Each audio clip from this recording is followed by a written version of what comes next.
Shalom saudara-saudaraku yang terkasih. Senang berjumpa dengan saudara. Kurang lebih kita 5 bulan mengadakan ibadah online. Namun biarlah kita tetap memiliki hati yang boleh menyembah dan terus boleh mendapatkan berkat firman Tuhan. Mari saya mengajak saudara untuk membaca di dalam 2 Timotius pasal yang ketiga, ayat yang ke-16 dan 17. 2 Timotius 3 ayat 16 dan 17. Segala tulisan yang diilhamkan Allah memang bermanfaat untuk mengajar, untuk menyatakan kesalahan, untuk memperbaiki kelakuan, dan untuk mendidik orang dalam kebenaran. Dengan demikian, tiap-tiap manusia kepunyaan Allah diperlengkapi untuk setiap perbuatan baik. Mari kita berdoa. Tuhan Yesus, tolong kami untuk mengerti bagian firman Tuhan. Bagian ini sering kami baca, namun biarlah kami boleh kembali mendapatkan berkat apa yang hendak Tuhan mau katakan kepada kami melalui firman ini. Terima kasih, biarlah Roh Kudus menguasai hati kami. Dalam nama Tuhan Yesus Kristus kami berdoa dan mengucap syukur. Amin. Saudara-saudaraku yang terkasih dalam Tuhan, dalam satu obrolan dengan seorang teman, ia mengatakan kepada saya, orang itu sambil dia menunjuk seseorang, baik sekali. Saya kagum kepada dia dan saya menghormati dia. Karakter orang itu sangat baik. Lalu ia menceritakan apa yang dilakukan oleh orang itu. Saudara, dia dengan detail dia mengatakan, menceritakan, sampai kemudian dia menutup ceritanya dengan mengatakan, sayangnya dia bukan anak Tuhan. Saudara-saudaraku, ketika obrolan ini ditutup dengan satu pernyataan, dia bukan anak Tuhan. Saudara, saya kemudian mencoba merenungkan apa yang sesungguhnya dia katakan pada bagian ini, saudara. Sebutan anak Tuhan itu kemudian menggelitik di dalam pemikiran saya. Karena saudara-saudara, ketika dia mengatakan sebagai anak Tuhan atau bukan anak Tuhan, ia ingin mengatakan bahwa karakter yang dimiliki oleh anak Tuhan seharusnya baik. Namun mungkin saudara, di balik itu juga dia ingin menyatakan bahwa ternyata yang seharusnya anak Tuhan memiliki satu karakter yang baik, ternyata saudara, dia tidak memiliki karakter yang baik. Malah saudara-saudara, karakternya sangat buruk dan sangat jelek. Saudara-saudara, berbicara tentang karakter, tentu hal ini tidak asing lagi bukan bagi kita. Karakter memiliki arti kata, tabiat, akhlak, atau budi pekerti yang membedakan seorang dengan orang lainnya. Lalu sesungguhnya apa yang membedakan karakter anak Tuhan dengan yang bukan anak Tuhan?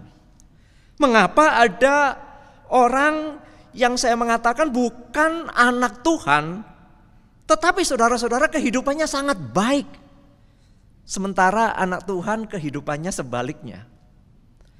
Saudara, ketika kita mengatakan orang itu baik, orang itu berkarakter baik, saudara-saudara, itu menurut standarnya siapa? Menurut ukurannya siapa? Apa sesungguhnya yang membuat orang itu memiliki karakter yang baik? Bagaimana membangunnya? Nah, disinilah saudara, kita harus memahami dengan benar terlebih dahulu berkenaan dengan yang namanya manusia. Tentu saudara, ketika kita berbicara tentang manusia, kita mengambil satu sumber, yaitu Alkitab. Alkitab menyatakan kepada kita bahwa Allah menciptakan manusia menurut rupa dan gambarnya. Tapi kemudian kita melihat satu kenyataan bahwa di dalam Kejadian pasal yang ketiga, manusia jatuh ke dalam dosa. Maka saudara, di dalam gambaran perjanjian baru lebih lengkap lagi kita melihat seperti yang ditulis di dalam Roma 3 ayat 23. Alkitab mengatakan bahwa semua orang telah berbuat dosa. Bahkan kemudian saudara, sebelumnya dikatakan tidak ada orang benar, seorang pun tidak. Kita juga bisa melihat satu kutipan saudara-saudara apa yang dikatakan oleh pemazmur di dalam Mazmur 14 ayat yang ketiga. Dikatakan di sana saudara, tidak ada yang berbuat baik, seorang pun tidak. Saudara, dengan demikian siapapun kita adalah manusia berdosa. Kita mengalami yang namanya kerusakan total di hadapan Allah. Dan tidak ada seorang pun yang baik, dan kebaikan yang kita lakukan tidak lebih dan tidak ubahnya adalah seperti kain kotor saja. Saudara, ini fakta yang Alkitab katakan kepada kita. Ketika kita memahami yang namanya karakter yang baik, ketika kita mengatakan baik, kembali saudara, dari sudut pandang siapa kita mengatakan baik? Dan tentunya itu adalah dari ukuran manusia, sementara manusia adalah manusia yang berdosa. Di sini saudara-saudara kita akan belajar bagaimana melihat karakter yang baik yang diukur berdasarkan standarnya Allah. Karakter yang baik, karakter yang benar hanya dihasilkan oleh dan di dalam Kristus saja, yaitu melalui firman-Nya.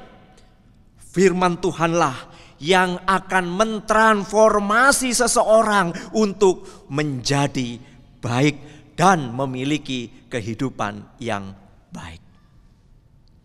Saudara, kita membaca satu nats yang indah di dalam bagian ini.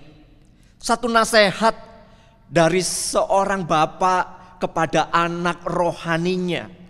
Saya memakai istilah ini untuk menggambarkan hubungan antara Rasul Paulus dengan Timotius, anak yang masih muda ini. Tetapi di dalam perkembangannya anak muda ini sudah mendapatkan kepercayaan untuk pelayanan. Saudara, pada saat surat ini dituliskan, saudara-saudara, Timotius sedang berada di Efesus. Dan Paulus ingin di tengah-tengah situasi yang pada saat itu munculnya pengajaran-pengajaran sesat, munculnya saudara bidat-bidat palsu, munculnya juga saudara-saudara penganiayaan dan penyesatan. Disitulah saudara-saudara Paulus ingin mendorong anak rohaninya Timotius untuk tetap memiliki iman yang kuat dan bersandar teguh kepada kebenaran firman Allah. Saudara, di dalam 2 Timotius 3 ayat 14 dan 15 kita membaca, tetapi hendaklah engkau tetap berpegang kepada kebenaran yang telah engkau terima dan engkau yakini dengan selalu mengingat orang yang telah mengajarkannya kepadamu. Ingatlah juga bahwa dari kecil engkau sudah mengenal kitab suci yang dapat memberi hikmat kepadamu dan menuntun engkau kepada keselamatan oleh iman kepada Kristus Yesus. Saudara, nasihat dan juga dorongan semangat untuk anak muda yang bernama Timotius ini. Timotius sudah dididik, diajar kebenaran oleh nenek dan ibunya. Kebenaran firman Tuhan itu saudara-saudara selalu diajarkan, selalu kemudian didengungkan. Dan kebenaran firman Allah ini saudara harus dihidupi, khususnya di tengah situasi yang buruk pada waktu itu. Di sini saudara-saudara, Timotius ketika dia harus memimpin jemaat yang ada di Efesus. Kalau kita membaca di dalam Kisah Para Rasul, saudara, Timotius harus menunjukkan identitas Kristennya, identitas sebagai anak Tuhan. Harus berani berdiri teguh, harus berani saudara menghadapi khususnya pengajar-pengajar sesat pada waktu itu. Terus saudara-saudara, di dalam iman dia kuat. Saudara-saudara, ketika memperhatikan bagian ini, kondisi arus zaman yang menyesatkan, munculnya penyesatan saudara, Timotius harus menunjukkan karakteristik seorang anak Tuhan. Ini bukan muncul sekali saja, tetapi saudara-saudara harus dinampakkan di dalam kehidupannya setiap hari, diwujudkan setiap hari. Imannya harus nyata. Saudara, karakter Kristus harus nampak jelas di dalam setiap kehidupan anak-anak Tuhan. Tentu saudara-saudara, inilah yang bisa membedakan jati diri seorang anak Tuhan dan juga bukan anak Tuhan. Sebagai anak Tuhan, saudara-saudara, di tengah kerusakan dan kebejatan moral, di tengah penyelewengan etika, moral, dan agama pada waktu itu, saudara, karakter Kristus harus menjadi karakter yang mampu mengubahkan. Saudara-saudaraku, kita bisa melihat juga di dalam pelajaran penting dalam bagian ini, saudara, bagaimana peran daripada keluarga yang harus menanamkan kebenaran firman Allah kepada anak-anak mereka, yang membawa anak-anak mereka untuk bisa mengenal dan mengalami Kristus di dalam hidup mereka. Tidak salah ketika kita mengajarkan etika dan moral kepada anak-anak kita, dan memang itu perlu, saudara. Mereka diajarin yang namanya etika, etiket, dan moral. Perlu, saudara. Namun, saudara, ketika kita tidak pernah mengajarkan Kristus, tidak pernah memperkenalkan Kristus kepada mereka, dan sesungguhnya ketika tidak ada Kristus di dalam pengajaran itu, saudara, maka sia-sialah apa yang kita ajarkan. Karena saudara-saudara, iman Kristen sejati bukan berbicara tentang moral dan etika. Anak Tuhan sejati bukan, saudara-saudara, hidup secara etika dan moral jauh lebih baik daripada orang lain. Bukan sekedar itu. Tetapi saudara, anak Tuhan yang sejati, iman Kristen yang sejati adalah ketika kebenaran firman Tuhan itu boleh dinyatakan, di mana Kristus yang kemudian diunggulkan, Kristus yang kemudian boleh ditinggikan dan dipermuliakan. Saudara, terlebih sesungguhnya Timotius, kalau kita melihat di dalam bagian ini, memiliki satu teladan yang luar biasa, yaitu Paulus sendiri, saudara. Pada waktu Timotius diajak oleh Paulus di dalam pelayanan misi, perjalanan misi yang kedua, Paulus di dalam bagian ini juga menyinggungnya di dalam ayat yang ke-10. Tetapi engkau telah mengikuti ajaranku, cara hidupku, pendirianku, imanku, kesabaranku, kasihku, dan ketekunanku. Artinya apa? Timotius, engkau melihat bahwa di dalam pelayanan pemberitaan Injil, aku tetap konsisten, aku tetap memberitakan Injil, aku tetap memuliakan Kristus, walaupun pada saat itu banyak aniaya, penganiayaan, banyak penolakan yang terjadi. Engkau mengetahuinya, dan aku meminta supaya engkau bisa meneladani hal ini. Saudara, apa sih yang membuat Paulus secara pribadi berkata seperti ini? Apa sih yang membuat dirinya tetap konsisten di dalam kebenaran firman, khususnya juga di dalam karakter dia yang sungguh luar biasa? Jawabannya tentu, saudara, ada di dalam ayat yang ke-16. Saya suka sekali ketika ayat 16 ini kemudian diawali dengan satu kalimat. Segala tulisan yang diilhamkan Allah. Saudara, kalimat diilhamkan Allah secara harafiah dapat diartikan dinafaskan atau dihembuskan oleh Allah. Bahwa Allah melalui Roh Kudusnya menuntun para penulis untuk menuliskan maksud Allah. Jadi saudara, kita melihat ketika kalimat ini disampaikan, sesungguhnya pemain utamanya adalah Allah sendiri. Firman Allah adalah hatinya Allah. Dan seluruh Alkitab menyatakan hatinya Allah yang mengasihi manusia berdosa, yang kemudian digenapi di dalam Kristus Yesus. Itulah, saudara, kalimat yang mengatakan diilhamkan oleh Allah. Manusia yang berdosa tidak akan pernah menjadi baik. Jika baik itu pun, saudara, tentu kita memakai standarnya dan ukuran kita manusia, yang sesungguhnya manusia itu adalah manusia yang berdosa. Standar yang benar harus dimulai dari Allah. Standar yang benar harus, saudara-saudara, berasal dari Allah. Firman Tuhan diberikan kepada orang percaya agar mereka mengerti yang namanya kebenaran, mengerti kehendak dan rencana Allah. Saudara-saudaraku, memahami maksud dan hatinya Allah, bahwa Allah di dalam Kristus Yesus sangat mengasihi manusia, yaitu manusia yang berdosa. Firman Tuhan sesungguhnya memberikan dorongan, memberikan semangat untuk orang percaya, untuk anak-anak Tuhan hidup bagi Kristus. Firman Tuhanlah yang mengubahkan hati. Firman Tuhanlah yang mengubahkan pikiran dan emosi seseorang. Firman Tuhanlah yang menjadikan orang percaya bisa mengerti dan memahami rencana dan kehendak Tuhan di dalam hidupnya.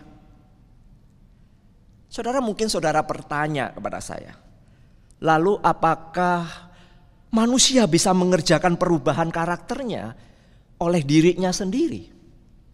Oh saudara, saya menjawabnya, tentu saja manusia tidak akan pernah bisa.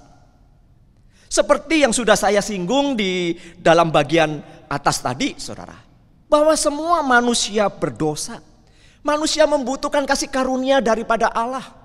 Justru oleh kasih karunia Allah yang diberikan di dalam Yesus Kristus itulah manusia kemudian mampu untuk melihat kebenaran.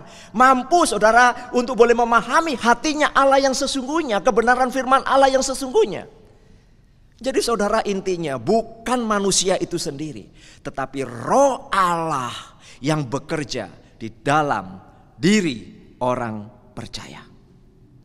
Roh Kudus itu dimateraikan di dalam hati orang percaya.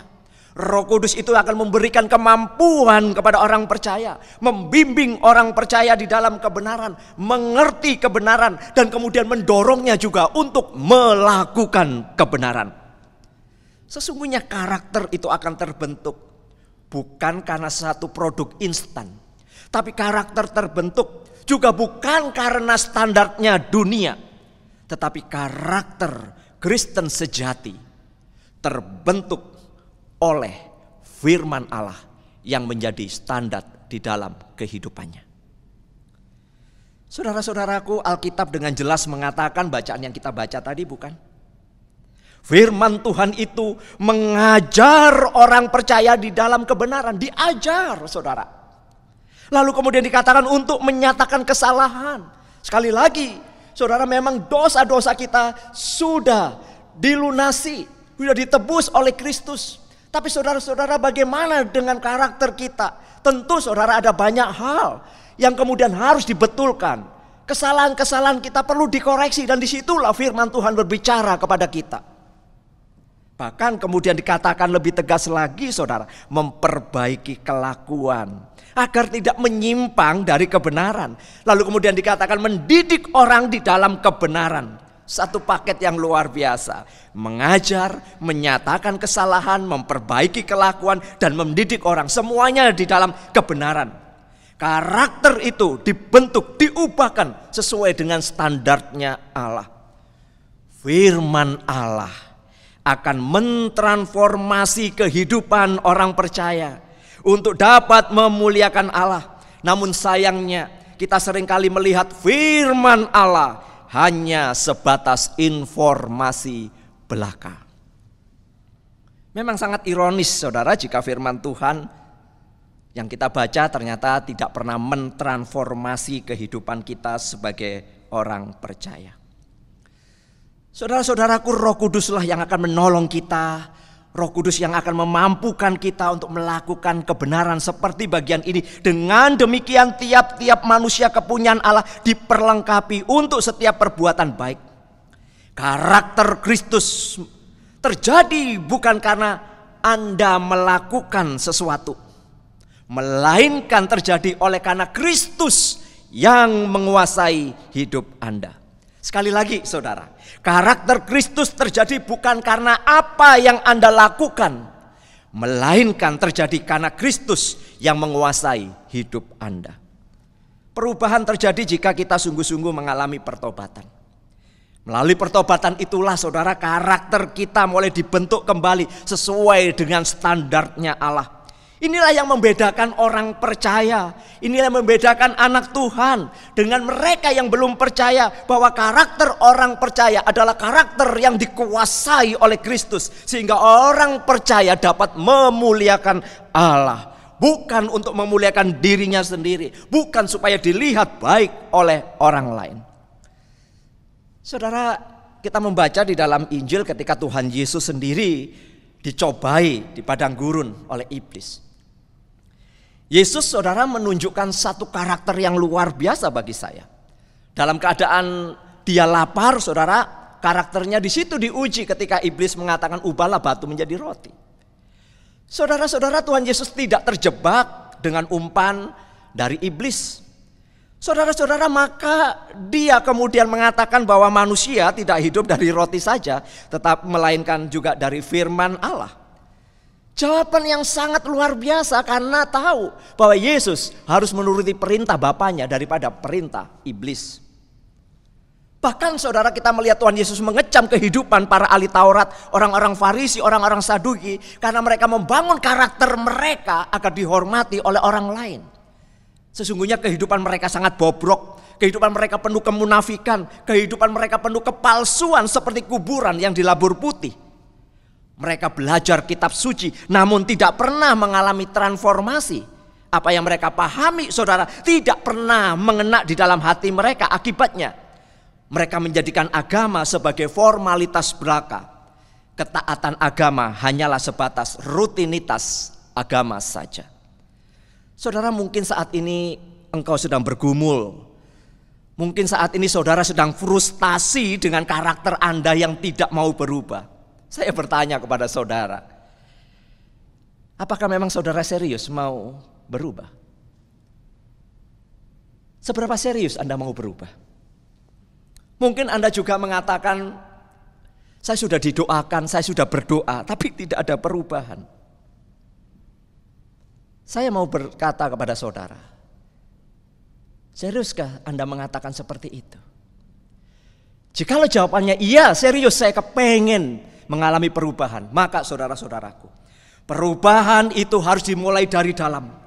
Saudara harus datang kepada Kristus, melakukan pertobatan, menaklukkan diri kepada Kristus. Ketika saudara menyerahkan diri sepenuhnya kepada Kristus, disitulah kita akan belajar dan diajar. Disitulah kita akan tunduk kepada otoritas firman Tuhan. Karena apa? Firman Tuhan akan membimbing, akan mengoreksi, akan memperbaiki, menyatakan kesalahan, menuntun kita untuk menjadi pribadi yang serupa dengan Kristus. Saudara, firman Tuhanlah yang akan mentransformasi kehidupan saudara, menjadikan saudara orang-orang percaya yang fokus kepada kebenaran dan membawa hidup saudara untuk bisa memuliakan Tuhan. Firman Allah lah yang menjadikan hati saudara untuk menjadi takut dan hormat kepada kekudusan Tuhan. Disitulah terjadi yang namanya perubahan. Jadi saudara, ketika saudara membaca firman Tuhan, seharusnya itu mentransformasi, bukan memberikan informasi. Tapi itulah yang terjadi. Kenapa Anda tidak berubah? Kita tidak berubah karena firman Tuhan tak lebih daripada informasi. Kita tahu semuanya, bukan? Saudara, saya kenal dengan seorang anak muda, tahulah begitu. Cara hidupnya sederhana, dari keluarga ya lumayan mampu. Tapi saudara, dia disayang oleh ayahnya melebihi daripada saudara-saudaranya, sehingga saudara-saudaranya menjadi iri hati, saudara tidak suka. Namun saudara, dalam kesehariannya dia tetap saudara membantu usaha keluarga. Anak ini memiliki kehidupan yang santun, ramah, karena dia adalah anak Tuhan. Saudara-saudara, dia imannya teguh sekali. Dia belajar taat, saudara, meskipun keadaan selalu sulit. Memang dia bukan sesosok pemuda yang sempurna, namun di dalam banyak hal saya boleh mengatakan bahwa anak muda ini sungguh-sungguh takut kepada Tuhan. Nampak sekali di dalam kehidupan pribadinya menjadi pribadi yang menghidupi firman Tuhan. Berbagai pencobaan, godaan yang dia alami, saudara-saudara, dia tetap fokusnya kepada Tuhan. Dia melihat bahwa ada Tuhan yang melihat, maka dia tidak mau mencemari kekudusan Tuhan. Saudara-saudara, karakternya yang baik ini teruji oleh berbagai-bagai peristiwa yang sangat-sangat tidak mengenakan dalam hidupnya. Tapi saudara, anak ini masih tetap bergantung sepenuhnya kepada Allah. Dan dia percaya bahwa Allah adalah Allah yang berdaulat, Allah yang mengasihi, yang memelihara kehidupan dirinya. Dan dia tahu bagaimana memahami hatinya Allah untuk dia juga menjadi berkat bagi banyak orang. Satu kalimat yang dia ucapkan yang mungkin kita juga mengenalnya. Aku inikah pengganti Allah?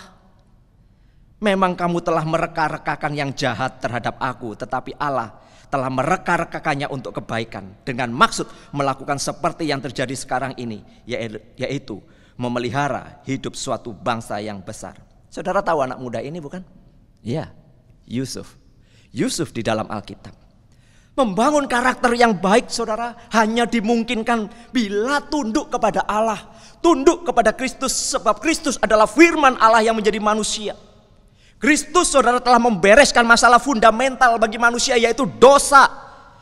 Melalui karyanya kita ditebus, dijadikan baru. Disinilah, saudara, tujuan hidup kita berubah, yaitu menjadi serupa dengan Kristus. Ketika kita mengisi pikiran kita, hati kita dengan firman Allah, dan ketika kita mematuhi apa yang Dia katakan, Dia, saudara, akan membimbing kita di dalam kebenaran. Dia juga akan memperlengkapi kita mengerjakan apa yang Tuhan mau untuk kita kerjakan. Maka saya menyimpulkannya, saudara-saudara, tanpa hati untuk Tuhan, kita tidak bisa mendengar firman Tuhan. Firman Allah akan mengajar kita, memperbaiki kita, menyatakan kesalahan kita, memperbaiki kelakuan kita, mendidik kita agar kita dapat menyatakan kasih Allah dan mampu untuk memuliakan Allah. Justru, saudara, bersyukur sekali melalui kuasa dan pimpinan Roh Kudus, firman Allah itu akan mentransformasi kehidupan kita, memberi kemampuan kepada kita untuk hidup sesuai dengan rencana dan tujuan Allah. Yaitu apa? Menjadi serupa dengan Kristus yang memanggil kita. Saudara, memang ada banyak pergumulan yang saudara alami, khususnya pada saat hari ini. Dan disinilah karakter kita yang sesungguhnya muncul. Nampak siapa kita sesungguhnya di hadapan Allah. Saya menutupnya dengan satu quote yang sesungguhnya saya sudah tuliskan di Instagram atau juga di Facebook. Saudara, saya mungkin membacakannya bagi saudara. Firman Allah bukan untuk informasi, melainkan transformasi. Mari kita berdoa. Bapa di surga, terima kasih kami diingatkan oleh firman Tuhan yang begitu indah. Kami seringkali stres karena kami merasa diri kami tidak bisa berubah. Namun Tuhan, oleh kasih karya-Mu melalui Roh Kudus, kami dikuatkan kembali. Kami diingatkan kembali. Ada berkat Tuhan yang boleh kami pegang pada saat hari ini bahwa kami tidak sendiri. Untuk itu tolong kami, pimpin kami. Bapa di surga, pada saat hari ini kami berdoa, 5 bulan ini kami masih wait and see, melihat apa yang terjadi. Kami mungkin juga mulai bosan dengan berita-berita tentang COVID. Namun Tuhan, kenyataannya memang ada. Kami mungkin takut untuk melangkah memulai, tetapi kami datang kepadamu Tuhan, memohon belas kasihan-Mu. Kami rindu juga untuk memulai satu ibadah kembali bersama-sama. Namun biarlah semua sesuai dengan waktunya Tuhan, sesuai dengan kehendak Tuhan. Kami hanya bisa merancangkan, tetapi biarlah Tuhan sendiri yang mengatur.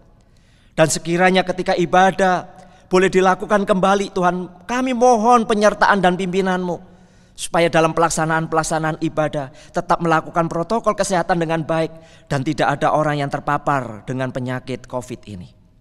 Untuk itu Tuhan, biarlah Engkau beracara, Engkau berkehendak, Engkau boleh menyatakan kuasa-Mu. Kami juga tak lupa menyerahkan untuk Pulau Bali ini. Biarlah Tuhan juga boleh berkati, supaya ekonomi yang ada di Pulau Bali ini Tuhan juga boleh pulihkan sesuai dengan waktunya Tuhan. Kami juga berdoa untuk pemerintah kami. Biarlah Tuhan juga boleh topang mereka. Mereka sudah berjadi lelah, memeras otak untuk bagaimana mengerjakan, membangun kembali perekonomian. Kami berdoa supaya Tuhan juga boleh tolong dan berkati.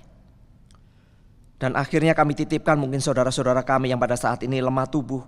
Tuhan juga boleh kuatkan, segarkan mereka. Kami menutupnya dengan doa yang Engkau ajarkan kepada kami. Bapa kami yang di sorga, dikuduskanlah nama-Mu. Datanglah kerajaan-Mu, jadilah kehendak-Mu di bumi seperti di sorga. Berikanlah kami pada hari ini makanan kami yang secukupnya, dan ampunilah kami akan kesalahan kami, seperti kami juga mengampuni orang yang bersalah kepada kami. Dan janganlah membawa kami ke dalam pencobaan, tetapi lepaskanlah kami daripada yang jahat, karena Engkaulah yang mempunyai kerajaan dan kuasa dan kemuliaan sampai selama-lamanya. Amin.